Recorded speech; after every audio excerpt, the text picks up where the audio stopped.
Good evening. I'm Wai Ming, reporting for ABC News. Today we'll be addressing the issue of free parking for teachers. We'll go over to Marilo for more information. Parking for educators at their education institutions have been sparking a lot of debate. In the past, teachers did not have to pay for any of the parking fees. However, now free parking may be removed for these educators.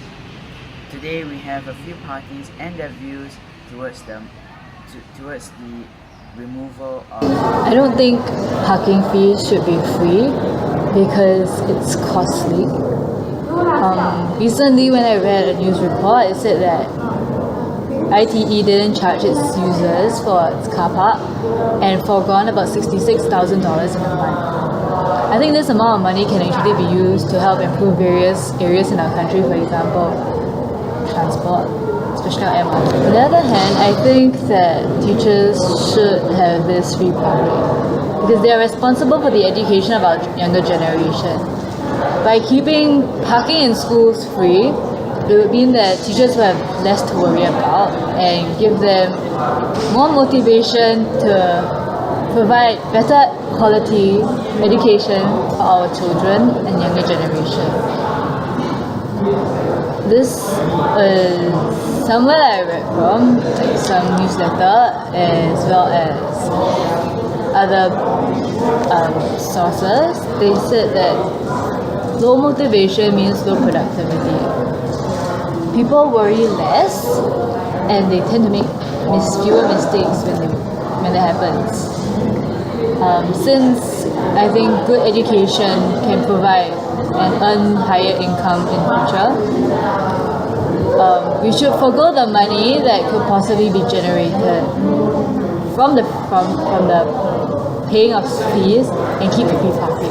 Teacher representing my fellow colleagues, I believe that teachers should be given free parking as we work in a very different environment where mobility and flexibility is required. So by removing free parking, we can focus on teaching the future generation. For instance, other countries like Switzerland or Denmark, teachers are highly paid and they are treated with the utmost respect. They are also given many perks which motivates the teachers to teach better and serve the students, which will lead to a new generation with better skill and knowledge. Hence, I feel that Singapore can learn from these countries and give teachers some freedom on minor things like free parking, as education of the young will receive more benefits in the future compared to this free parking. Overall, I feel that free parking should be a perk that is given to us teachers, as it is a very minor things that the government can overlook. It's not really a big issue. We have other major issues like education of our future generation. So by letting go of these small minor issues, I feel that we teachers can focus more on teaching the future generation. So I am all out for supporting for this free parking bill. Teachers should not have to pay for their car park because I think that the role of teachers has become much more challenging compared to the past. It is almost a necessity for teachers to drive to school nowadays. This is because their workday starts really early and they work for very long hours. Teachers also sacrifice their own time to remain in school to provide additional help to weaker students. And instead of recognition or incentives to further motivate them, they are charged with higher car park fees. So I think that they should not be charged car park fees. However, I do agree to some extent that teachers should have to pay for their car park fees because the report was pointed out that ITE did not charge users for its car park, and the estimated amount of parking fees forgone was about $66,000 a month. This money that was not collected could have been used to subsidize overseas school trips or learning journeys for students with financial difficulties. So the money that could have been used, could have helped them, is used to subsidize for the car park fees. As the government, I disagree that parking for civil servants should be free in workplaces or institutions because there could have been better use of space for beneficial purposes. By allowing free parking, the company or institution is making a loss through the revenue that could have been earned to help offset the expenses.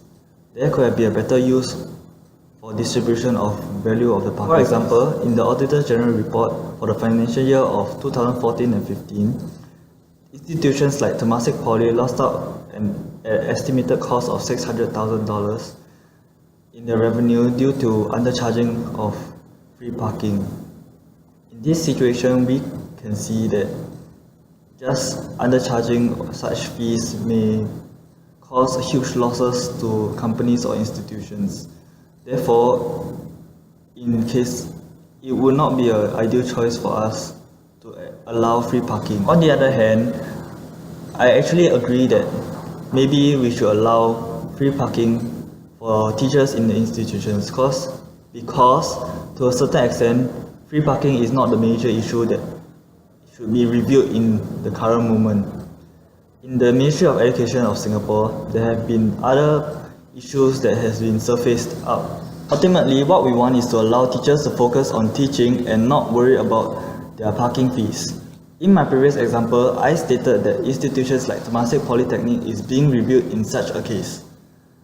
However, if this policy is being implemented, not only junior colleges or polytechnics are affected, but also primary and secondary schools. Therefore, my final stand would be to allow free So those were the views from different parties on free parking. I'm Walian signing off for ABC News. Have a good evening.